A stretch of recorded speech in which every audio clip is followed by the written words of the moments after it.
It's a plane. It's Philippines.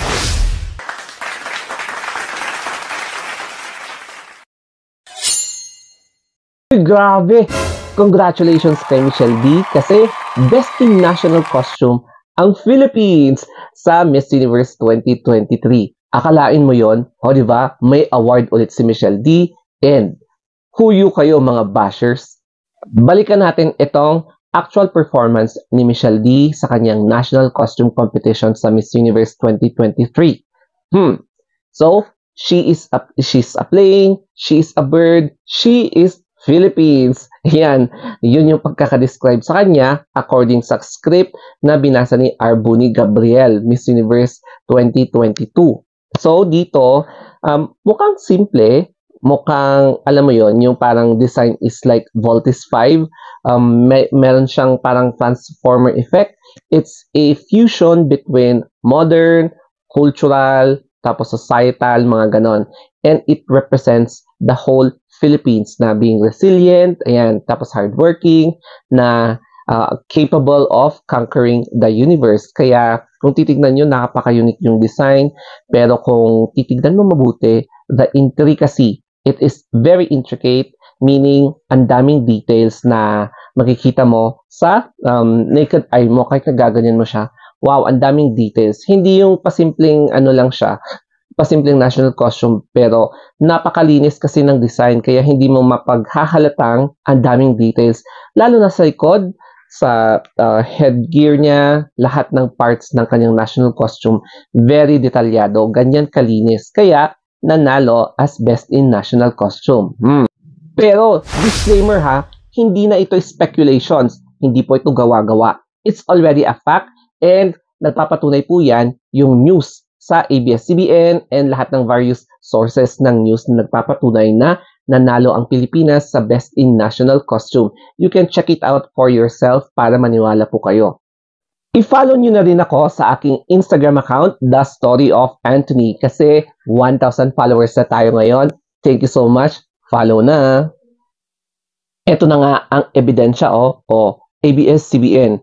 Tapos, habang kumakain ako kanina, ayun, pinanood ko yung entertainment news portion ng TV Patrol. Tapos, ayun na nga, sinabi ni Miss Gretchen Fulido na Best in National Costume nga ang Pilipinas via kay Michelle D.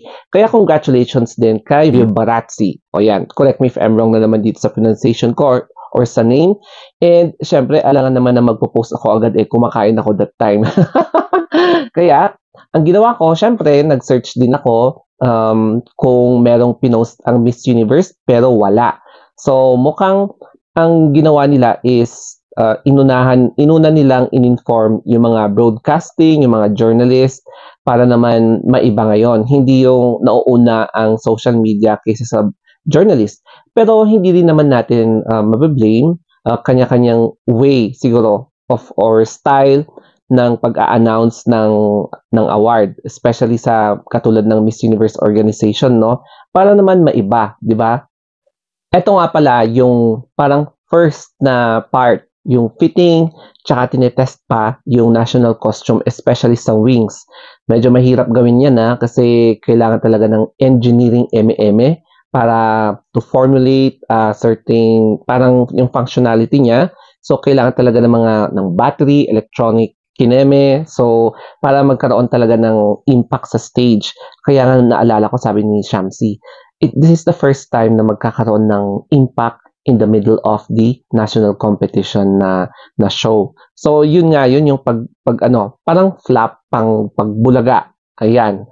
Tapos, ang second is, hindi ko talaga napansin na umiilaw pala yung Love the Philippines. Yung hashtag Love the Philippines na nasa likod ni Michelle D. So, nagulat ako, umiilaw pala siya. Siguro, kasi hindi kita sa stage if you are watching from social media or television. Baka, mas ma-appreciate mo talaga kapag nandun ka mismo sa venue para makita mo na umiilaw pala. May mga parts sa costume niya na umiilaw, yung likod, tapos yung parang ilaw sa harap and dito. Basta may mga parts talaga na umiilaw na hindi natin nakita while watching via television or watching sa screen sa social media. Kaya, siguro ito yung isa sa mga na-amaze na mga judges kung bakit napili nila as Best in National Costume along with the details, especially yung kultura ng Pinoy. Ito na yung past designs ni Mr. Barazzi. So, makikita nyo, wow, napaka-world class talaga yung kanyang pagdidisenyo ng national costume ng each candidates na lumalaban para sa international pageant competition.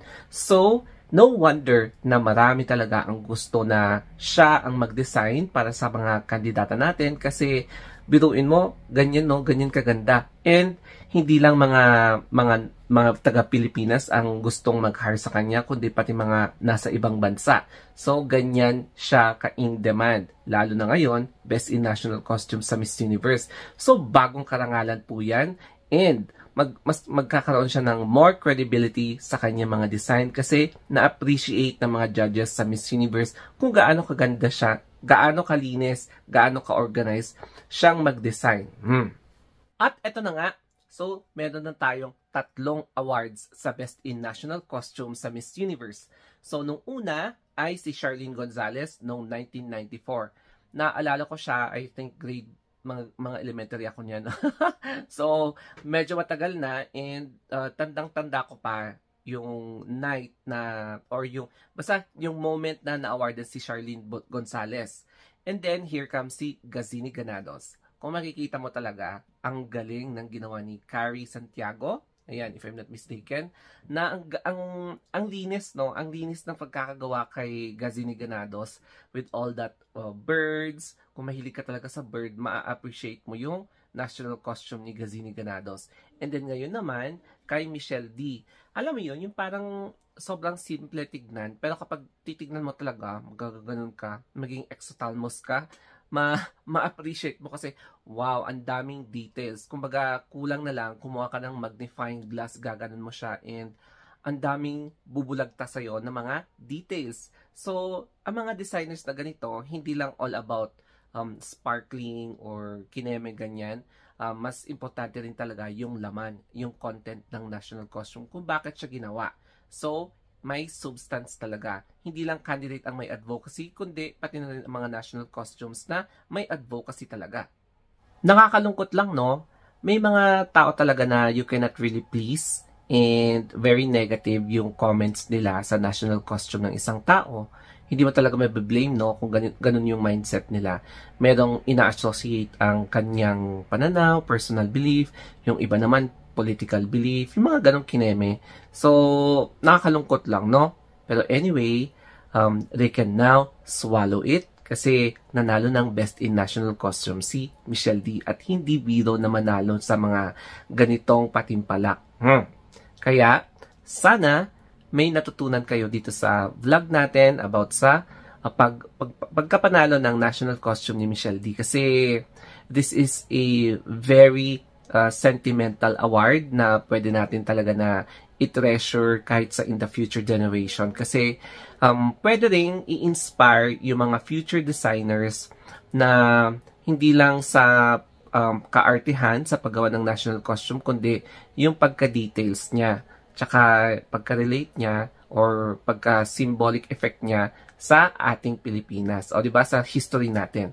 So that's it guys, always remember na always positive, be appreciative, and be contented kung anong meron.